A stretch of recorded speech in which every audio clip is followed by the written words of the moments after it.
Ah, that's too much chroma key. I don't know why that's the case. That needs fixing. Yeah, that wasn't the case when I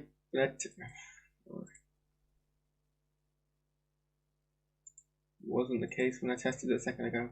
Where's the thing gone?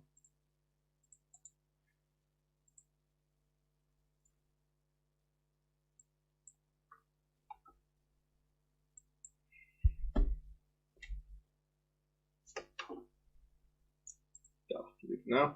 Hi, welcome to SquishiVision. Oh, for God's sake, why is this all see-through? It shouldn't be see-through. That's annoying. Go away. Ah. Why? Why? And why were you not doing this when I was testing it? I don't want to have to fix this now.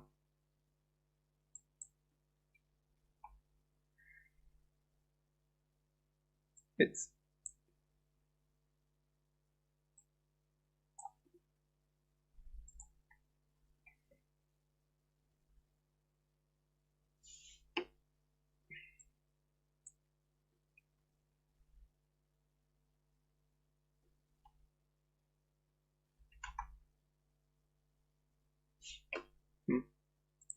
Anyway, hi, welcome to SquishiVision, where I'm here to give my raw, immediate reaction to the episode that we just watched of WandaVision. I don't know what's happening with the lighting here that's causing my green screen to not work completely. Also, the police are outside, which is distracting because I'm very... Oh, they've turned off the lights now. The police are outside, being very loud, so that's something exciting. Anyway, yeah, this is where I'm about to give you my immediate... I've just watched WandaVision episode 3. I'm about to give you my my unorganized direct thoughts. I haven't had a chance to compose any detailed amount of critical analysis to the episode. I've literally just watched it, and this is my thoughts, as it were. You remember, if you've watched last week's, you remember that I had very, very little to actually say on the episode, because we spent the entirety of the last year speculating on what the show is actually going to be about. Trailers did a good job at hyping up speculation, in that the trailer seemed very kind of random. The trailers gave a sense of the feel, but very little about what was actually going to happen. It's the shots were very random and just out there. And we were expecting coming to the show that we actually get some context to those, and really the context we got was as much as the context the trailers got, which was gay, which was not.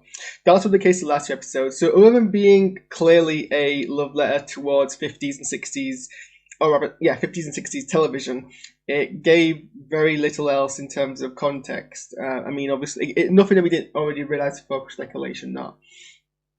Clearly, there's something weird going on. This isn't actual reality. It's meant to be replicating eras of TV and other stuff. So this episode gives slightly more. But first of all, I love the 70s aesthetic. I love the opening titles, which I think were great and really funny. I was just laughing the entire time through the opening titles, which is always good. I love a good opening title sequence. I think opening titles as an art form have fallen out of practice. Nostalgia Critic does a very good video analysing. I think it's Nostalgia Critic. Back when opening titles used to be very kind of elaborate, a lot of thought used to go into them as an art piece. They used to invoke a lot of plot, emotion, and all sort of kind of feelings. That used to be the case until about, mid to late 2000s, and then there's kind of been this move in TV to kind of get rid of opening titles, and especially after 2010, you tend to now just go directly into the show with absolutely nothing in terms of titles, and at very most you'll get like a brief kind of flashcard, like a 2-second card. Take Agents of S.H.I.E.L.D. for example, where it's literally just like the logo of S.H.I.E.L.D. and then that's it. There's very little. I think TV production cares more now about filling it with content from the narrative rather than any of the flashy things. So you get all the credits. The top billings will usually be played over the episode rather than the actual thing. Warehouse 13 is a good example of this. Warehouse 13 has fantastic opening titles.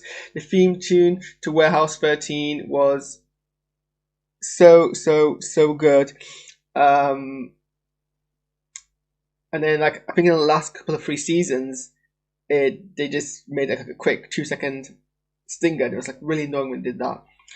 So I'm liking the fact that this has opening titles that brings back opening titles, because I love opening titles and I love watching them, and it's so annoying that as an art form we've stopped doing it. So this is very 70s.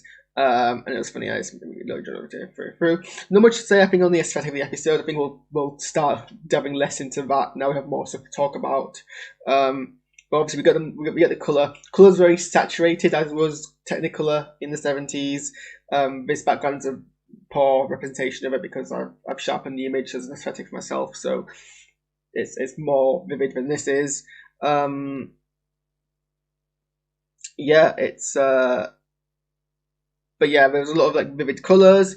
Whenever they used to do like the special effects, like when Wanda was making things float in the air, there was a clear difference between the moving image and the plate, which is the background image of the effect. It is very reminiscent of things I used to watch when I was a young child, which had a similar effect. Whenever you used to green screen something because it had to float or whatever, there was like a clear quality difference, I guess is the best way to put it, between the fore image and the plate.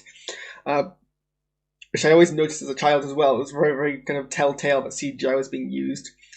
It's the same kind of effect it got actually with me, using my low-level live chroma key effects in my background. There's very little kind of compositing, melding the layers. If I did this not live, if I did this manually in post-production and use a lot of filters and editing and tweaking, you would get less of this boundary between this sort of sharp. It's more a sharp boundary between the image. But they replicated that. I hope they use similar techniques as Yonder Back to do so, but even more kind of, I guess, fascinating would be if they use modern techniques and then just artificially made it look older. I think both would be very interesting, because I was watching some behind the scenes of last week's 2 episodes, and for a lot of part they filmed that as was, but in some cases they had to replicate things. Like, they used modern cameras, but then adapted the lenses and like modified certain lenses to look like old style lenses. But they built an actual 3-wall set back how you would use to film sitcoms. Maybe they still film sitcoms that way, I'm not sure. And that's made the colours very vivid and bright, so it looks better on black and white. For the first episode, they had a live audience to provide a laughter track, which I thought was hilarious. I thought it was really hilarious and also very, very good. Apparently, they're not done that for the rest of the episodes, which is a bit sad, because laugh tracks still appear in the series. But these are now pre-recorded, put in post-production. Possibly they're doing that to avoid spoilers, because I think there's only so much they can trust people not to leak things. Depends who's involved in the audience, to be honest. But the first episode, they actually had an audience in while I was recording, and they recorded their natural laughter, which I think was great. So it'll be interesting to see the behind the scenes for this episode. There's also kind of the background for the external studio shots in the garden, which were filmed in you can tell in the olden days of TV what was filmed on studio and what was filmed on location, because they used to use film for location and then a different kind of recording medium for on set recording, and there was always a different quality in what you got, because you could just tell what was filmed on set and what was filmed on location. So to film an external place on set, you'd have to make fake outdoor backgrounds, because it was obviously in the studio, and so they had those, which was, I think, really good. So yeah, that starts as normal, as the rest of the season has, as I'm just going to take back my chin. I was like, 70s sitcom. But as Wanda's pregnancy progresses, and also there's some weird pregnancy humour. As far as I can tell, the behind the scenes stuff, because Katie's asked, is on YouTube. I don't know if it's on Disney Plus, but I've seen stuff on YouTube on the Marvel Entertainment channel. Okay, a lot of the humour is kind of blue pregnancy humour. I'm not a fan of blue humour.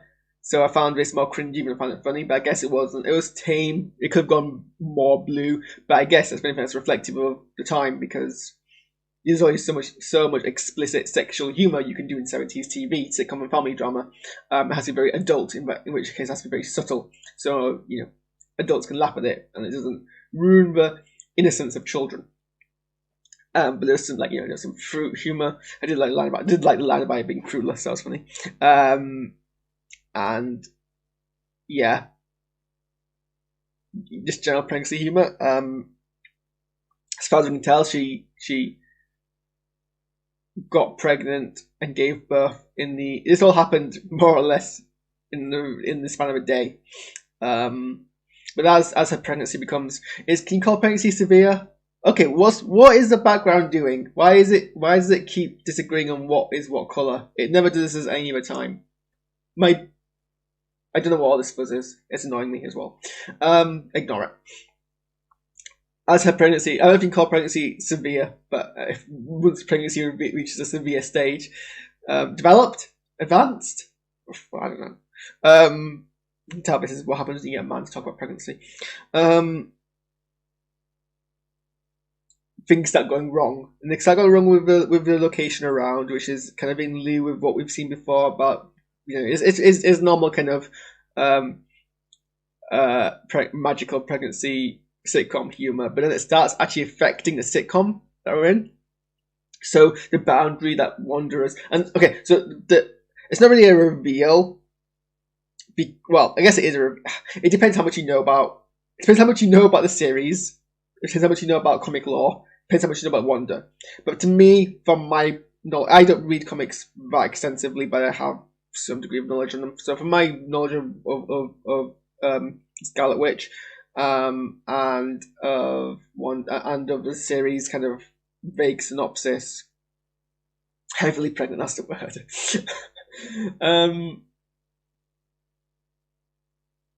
Once I know more about once you know that, it was clear from the beginning that this is Wanda creating this reality.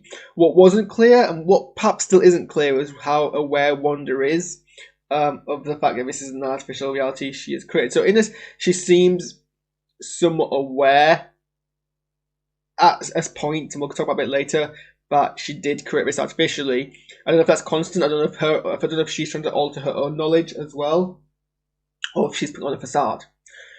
But as she loses grip on her reality, other parties in the reality are able to kind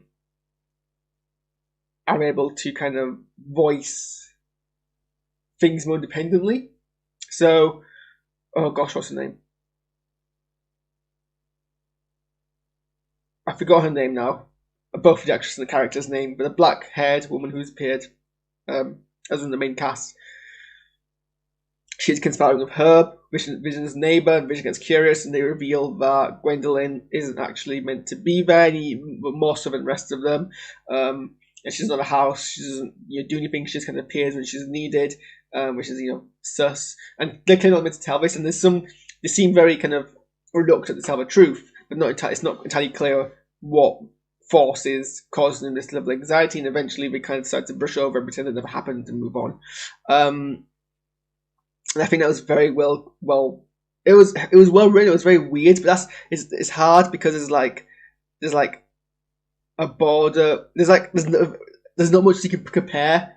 But, there is no normal, both in terms of narratively and format wise. There is no. You can't usually, in terms of screen aesthetic, you indicate something is abnormal. Visually, you indicate something is abnormal by by going against your normal kind of technique. For example, a good example is if your film is primarily a level shot, that your camera is level with the floor or whatever, and then you have a shot which is canted, assuming this is colloquially known as a Dutch angle.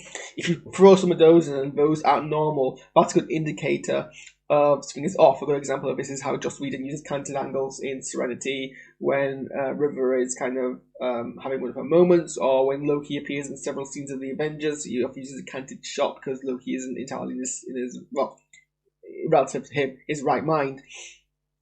So you set a normal, and then you have unusual shots, and that establishes that something is weird. It's unclear how you put in unusual shots in a show like this when it has no usual shots. There's not enough time in 20 minutes to establish normality. Or there is, but the episode doesn't really go enough far. So when things start going odd, and this may be perhaps the point, it's unclear to us that something is off because we don't have those visual clues that we usually expect to have.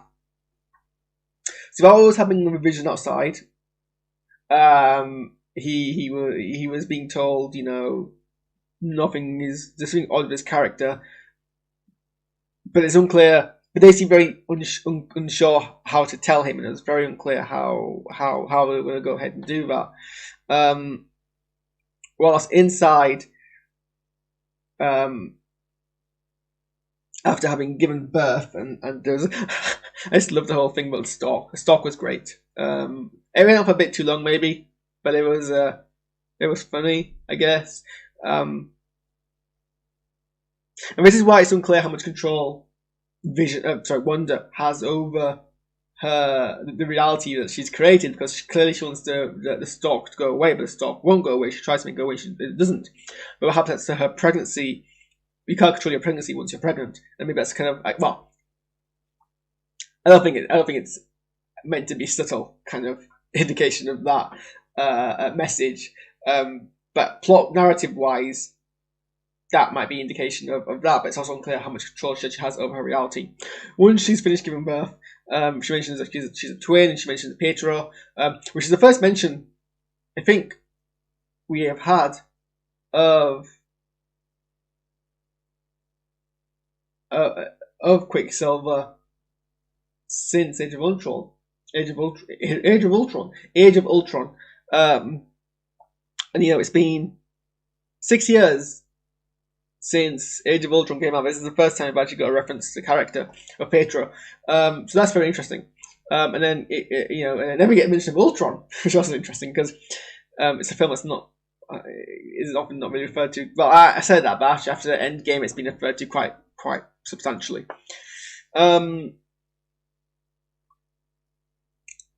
But yeah, so we get mentioned to Pietro, and Geraldine mentioned Ultron, and then Wanda kind of questions her on this, and she either pretends she doesn't realize what she said, or she resets and doesn't remember what she said.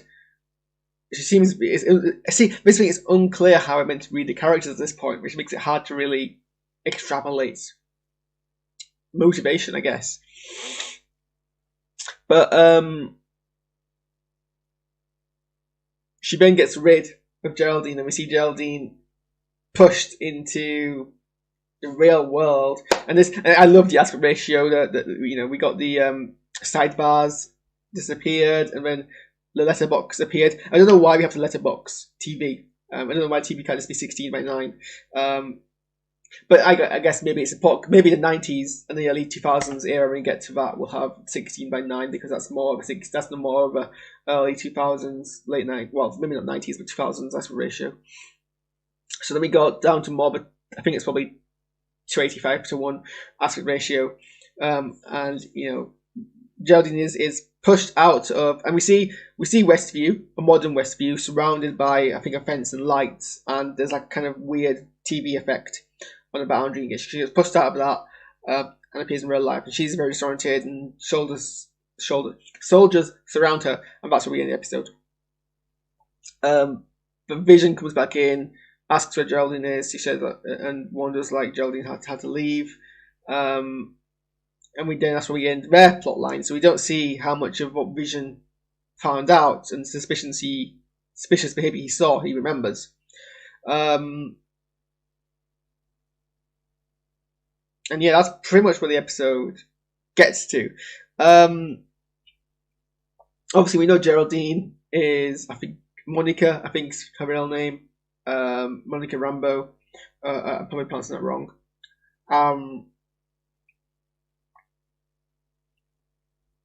So what I'm thinking now is a lot of the people we see in the actual Westview are real people who live in Westview anyway. And Wanda moved to Westview, and she has changed this area of Westview into her own isolated reality. But Westview exists, but people from outside Westview at the time can't get in. People who are in Westview can't get out. And the doctor said this, said, no matter how many times you try to leave Westview, a small city or a small town, you can never seem to escape, and escape's the word he used. So I think these people are all real people. I don't think any of them are creations of Wanda, but they've had their everything's been kind of altered for them, so that they aren't able to. Everything's been altered for them, so they think that they're these characters in a sitcom, or they think they are the characters in a sitcom. They don't know that they are characters. So Wanda's drawing from sitcoms and using that to create reality. It's unclear how much of this is. What I think is the big thing for this is how much of this is actually Wanda deliberately maneuvering things, or how much of this is manipulation. I mean, I think it was a quote. I can't remember if it was a quote from a trailer, or a quote from the last episode, but we've got Randall Park basically being like, Wanda, who's doing this to you? So it's unclear who is the driving force behind this reality. I think that's a vast majority of my thoughts on the episode. I won't go too much further because I'm about to reach the actual runtime of the episode itself, and I feel like perhaps your analysis of a form of medium shouldn't exceed the actual form of medium itself, otherwise it's a bit weird. But that's my thoughts so far. We see more of the sword insignia. So I didn't catch on last time, but sword in the comics is meant to be sword in the comics is meant to be the space version of Shield. I don't think that's what they're going for here. I can't remember the exact acronym that they've gone for in here, but one of its special weapons something. So it's like a different branch, or maybe it's even not a branch of Shield, because I don't really know what's happened to Shield in the MCU. So parts of the outside are kind of bleeding in. I'm not sure if Monica is meant to be a deliberate agent sent in to try and infiltrate and break Wanda out, or if she just happened to be trapped in at the time, if she was just living there. But she's the only other person to mention in the outside world explicitly so far. So that's, interesting. I do like the part where Wanda reverses time in the episode when Vision's like, Wanda's like, this seems very odd to you, and Vision's like, I know what you mean, and he starts referring to the actual reality being odd, and that's not what she wants to go for. So she reverses time. But so in the last episode, when she reverses time, which she does when she sees the sword agent, people speculate it's AIM, not sword, because of the beekeeper outfit. But I don't see how it can be both, really. But maybe it will be. When she reverses time in the last episode, it's a whole kind of VHS reverse effect where we get all the webby lines and we actually see the things move backwards. Here, it kind of skips back very, very suddenly with like a brief lost frame, which is exactly how errors happen in digital medium. I don't know if... Obviously, DVDs didn't exist in the 70s. I'm pretty certain it didn't. I wasn't alive. But I'm pretty certain DVDs came about the turn of the century because we were still using VHSs in the 90s. And I feel if DVDs were around the 70s, you wouldn't be. But I don't know. Sure. But if you have a DVD and it's faulty, that's what usually happens. It kind of gets to a point and then jumps back, and it's usually like, I actually remember a fun story. I think I rented, I want to say it's Resurrection of the Daleks, the 1980s Doctor Who Dalek episode with Colin Baker in. I rented that from a library and I was watching it. I think there's a point in like the first episode where if you get the first episode where someone's running down a corridor, and obviously something that Doctor Who was famous for was using, and a lot of sci-fi shows were using the same corridor sets to represent different corridors. So all the corridors were looking exactly the same because they were all the same, and the only way you could tell the difference between them, it seems to be actually how far away I am from the camera that is confusing the green screen, which shouldn't be happening. It doesn't happen on my last stream. I don't know what's happening now. All the corridors were all the corridors were the same, and the only way you could tell that they were meant to be different. Of course, I've heard of Betamax. The only way you'd know that the corridors were meant to be different corridors, narratively, was the angle they used to film them and some minor set changes. The point is it froze when you're running on a corridor, and then it skipped back like 2 shots earlier. So it took me about 4 minutes to realise that they weren't just running down the exact same corridor for a long period of time and the DVD was skipping. If you get what I mean, like, it was basically a shot of someone running a corridor, a shot of them running down another corridor, a shot of them running another corridor, and then back to the first shot. And it was like 3 or 4 shots over and over again. But that's also how you would show a long corridor anyway. So it wasn't immediately obvious to me that the DVD had broken, because there was an uninterrupted skip back, and it skipped at the exact right time as the shots cut, which was annoying. But a more faulty DVD would have like a kind of lost frame and a skip back, and I just loved how kind of subtle, like they could have, not been true to reality and made it a bit more of a obvious time jump. Just signpost it more to the viewers, especially those not familiar with DVD eras, because DVDs even now are kind of a obscure medium. But I loved how kind of true to the fact they were. That was a nice little aesthetic touch.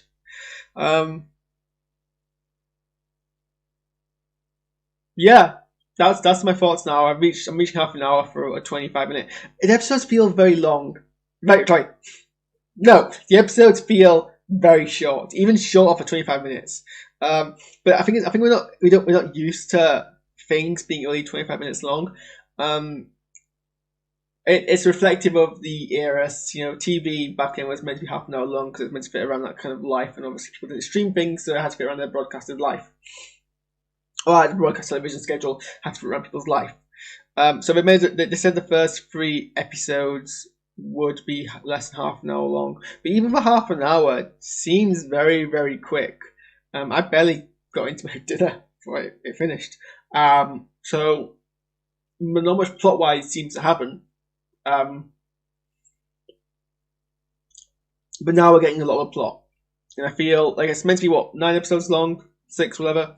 We're about a third of the way through, because next week's going to be the 80s, then it's going to be the 90s and the 1000s, and maybe 3 more. So I think we're going to get longer episodes now, a lot more to chew into. There's probably a bunch of I think they're getting more Easter eggs as well. I think they were kind of holding back on a lot of Easter eggs, but now getting a bit more. So those are my thoughts on that episode. Let me know what you think. I'm going to work out what's happening with the green screen. If you watch my gaming channel, this wasn't happening. It was all fine. So I don't know what's changed to you.